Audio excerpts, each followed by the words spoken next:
il faut rappeler que demain sortira le nouveau film du DC Studios, d'ailleurs le deuxième film de cet univers-là, Supergirl. Alors bien évidemment, bonjour à toutes et à tous, je suis très content de vous retrouver pour une nouvelle vidéo.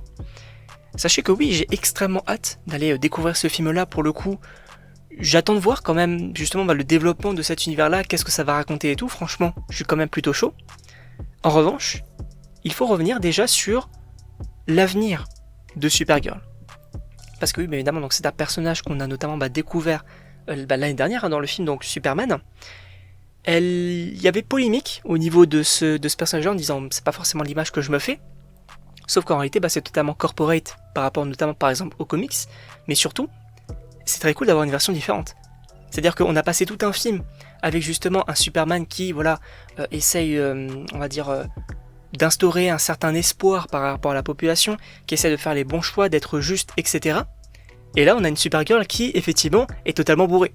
Donc oui, ce qui est cool, c'est qu'en fait, on n'est pas sur le même personnage, version féminine, entre gros guillemets.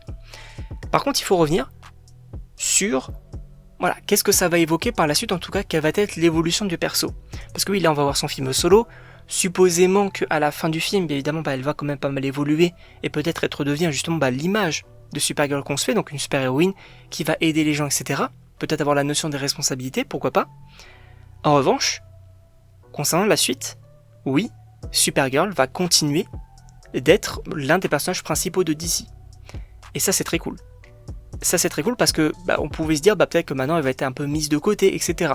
C'est pas le cas. C'est pas le cas, et c'est ça que j'aime bien avec James Gunn, c'est que pour le moment, son univers, alors oui, on a quelques persos qu'on s'attendait pas forcément à voir en tant que personnages principaux, mais voilà, qui sont là et qui vont continuer de l'être. On va évoquer notamment Man of Tomorrow l'année prochaine, mais pour le coup, voilà, on va voir Superman, on va voir Peacemaker, on va avoir les Lanterns aussi, donc les Green Lanterns, on va voir Supergirl, voilà, ces personnages-là, et aussi donc le Justice Gang, qui vont être dans Man of Tomorrow et qui vont être développés. Et d'ailleurs, Supergirl serait quand même assez importante dans ce film-là. Alors, après, la question qu'on va se poser, c'est est-ce qu'on va avoir une suite à Supergirl ? Pour le coup, je ne sais pas, en réalité. Parce que c'est vrai que même Superman, pour le coup, c'est pas vraiment une suite Man of Tomorrow, c'est vraiment une sorte de premier film d'équipe, on va pas se mentir.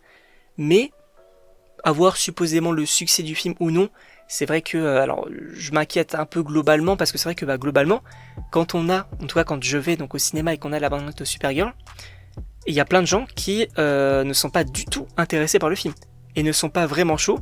En tout cas, c'est le ressenti que j'ai de pas mal de personnes, même si la promotion, pour le coup, elle est assez présente, notamment sur les réseaux sociaux, également en termes d'affichage. C'est vrai que dans les villes, on va dire autour de chez moi, il y a pas mal d'affichage de Supergirl, donc à voir. Mais globalement, moi j'ai très hâte donc d'aller voir le film, et surtout de voir l'évolution du perso. En tout cas, je sais pas ce que vous en pensez, bien évidemment n'hésitez pas à me dire dans les commentaires, à vous abonner également, et donc on se retrouve pour une prochaine vidéo.